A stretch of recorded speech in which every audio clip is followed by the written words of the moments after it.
Welcome to N.Rajini Kiranmai YouTube channel. This video is going to make you understand what is a programming language. So, when we think about a programming language, immediately we get a question that many communication languages are there. Why is that we have to project on this programming language? So, communication languages are the languages which are used for communicating our ideas between two persons. But coming to the programming language, this language is used to have a communication between a human and a machine. And in order to communicate between these two, one user and the other one is a machine, we need to write a program. So let us look what is a programming language, and hence we call these languages as a programming language. So, introduction to a programming language. So, coming to the definition of this language, it is a language used to write a program, where a program is a set of instructions given to the computer to do a particular task. And these programming languages are categorized, or the computer languages have been categorized into three. One is a low-level language. Second category is a middle-level language or intermediate language. Third category is a high-level language. Low-level language is also called as a machine language, where we are going to use only zeros and ones to write a program or to create an instruction. And the best example for this is a binary language. Coming to the middle-level language or intermediate language, the most popularly used language as an intermediate language was an assembly language. And in this language, instead of zeros and ones, people started using mnemonics or symbolic notations to create instructions. And the best example of this type of programming language is the assembly language. When we move towards our third category, that is high-level language, these languages are very similar to the human language, and the best examples are COBOL, Fortran, Basics, C, C++, Java, etc. Now let us move to the next point, that is low-level language in detail. These low-level languages are also termed as first-generation languages because during those periods of first generations of computers, the people used to communicate with the machine was this language, that is low-level language, and hence we call this language as a first-generation language. These languages are easily understandable by the machine, but it's very difficult for the user to understand the code. Let us see why we feel so difficult. The computer can understand only the binary digits, that is zeros and ones. Instructions written in the binary notations are called as a machine language programs. And to do so, to write these machine language programs, the user has to use for sure zeros and ones. And that is the reason why these languages are very difficult for the user to understand. And of course, it has its own advantages and disadvantages. Coming to the merits, it is directly understood by the processor, so has a faster execution time since the programs written in these languages need not be translated. So we need not translate this program which is written in a low level language because this language is clearly understood by the computer. So I don't go for any translator help. Second merit is it doesn't need large memory. And coming to the demerits or disadvantages of this language is it's very difficult to write a program because all the instructions should be represented in zeros and ones. Second disadvantage is using this language makes time consuming to complete the task. Why? Because a small instruction should be written in number of lines of code. Third disadvantage or demerit of this language is it's very difficult to find the errors. Of course, if we tried our level best to find out the error, but it is not so easy to correct it. That is, even debugging is also difficult. Fourth disadvantage is for sure we should be expertise in order to write this code, in this particular language. So it can be used by experts only. And that is the reason why people started moving towards the next level or next generation language that we term it as intermediate level language.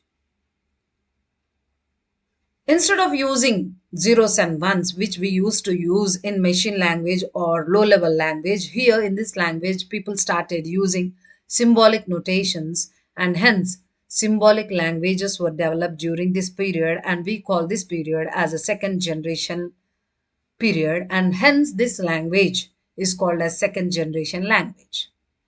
And the best example during this period was the assembly language. And this language used the symbolic notations. Let us look to those symbols examples here. I have presented C, add B. What does that mean? So I have used a symbol called add. And of course, there is a alphabet called B. What does that mean? Add the contents of accumulator to the number B is the meaning of this code. Say for example, if there is a code say out, what is the meaning of this code? Output the contents of the accumulator. So this is how the language goes. That is, assembly language is going to use a symbolic notation. Coming to the advantage, it makes programming easier when compared with the first generation language, that is low level language, because in low level language we use zeros and ones, whereas in this language we are using mnemonics, or we call these mnemonics as symbols for writing the program. So here I have still presented few more mnemonics or symbols or symbolic notations, that is add for addition, sub for subtraction, div for division. And second advantage, it makes the programming process faster. And the third one is errors can be identified much easier compared to the first generation language, that is low level language. Compared to low level language, here errors can be identified easily. And third one, of course, it is easier to debug than the machine language. And of course, even this language has few disadvantages or demerits. That is, because this language is written by using symbols where the symbols are not understandable by the computer. So for sure I need a translator, and the translator we are going to use is an assembler, is a translator used for this assembly language. And second disadvantage is it is a hardware dependent language. So programmers are focused to think in terms of computer architecture rather than completely focusing on the problem which should be solved. So this is also a disadvantage. Third disadvantage is a machine dependent language, and programs written in these languages are very less and not portable. That means we can't move these languages from one system to another system and can execute there. Why? Because they are machine dependent language. Coming to the next disadvantage is programmers must know mnemonic codes to perform any task. And that is the reason why people started moving towards the next level of language, that is high level language. And these high level languages are further categorized into two types, that is general purpose language and special purpose language. And C, C++, COBOL, Java comes under the category of general purpose. And coming to the special purpose, Lisp and Prolog comes to the category of special purpose. And all these in general can be termed as high level languages. Let us look in detail about what is a high level language. And these languages are easily understandable by the user, and these instructions are written in English. Obviously, because we are writing the instructions in English language, obviously the user feels very comfortable and he can easily understand this language. And of course, this language is easy to learn and requires a less time to write and easy to maintain the errors. And this language is converted into machine language. Why? Because this language, high level language, is not understandable by the computer. For sure, I need a translator. So I have to use a translator in order to convert this high level language to the machine language. And the translator programs that we are going to use over here are interpreter or compiler. And as we said, these languages are further categorized into two different types. And here we are going to talk about the first type, that is general purpose language. So why we are going to call these as a general purpose languages? Because we can use these languages for all the purposes. That is, wide variety of applications can be developed using these languages, and hence we call them as third generation language. So you can use these languages to educate about a computer. You can use these languages to develop operating systems, compilers, translators. You can use these systems in order to develop operating system and of course a wide variety of application domains. Coming to the merits, advantages, of course they are flexible. These languages are able to solve a variety of problems. Second advantage is a programmer does not need to think in terms of computer architecture. He can just completely focus on the problem that should be solved. And third is advantage is programmers are going to write the program in this language can be easily run or executed in another systems. That is, we can say these languages, programs written in these languages are portable. You can move from one system to another to execute or to write the code and execute in some other systems and all possible. Coming to the disadvantage, of course, it is easier but needs higher processor and large memory. And second disadvantage is it needs to be translated, therefore, its execution time is more. Let us move to the next second category of high level language, that is special purpose language. And these languages are termed as fourth generation languages. And these languages are specifically used for specific purposes. And the best example is Prolog, where this language is used for developing artificial intelligence applications. Lisp is the language where we are going to use this Lisp processor for used for artificial intelligence research and for document processing.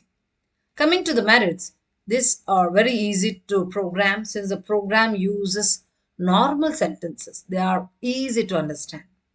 Second advantage is the programs designed using 4G, that is fourth generation language, will have artificial intelligence. That means they can think and do the work. Third advantage is programs would be much more interactive and interesting. And of course, every technology has its advantages and disadvantages. Even this fourth generation language also has disadvantages. That is, it is slower than previous generation languages.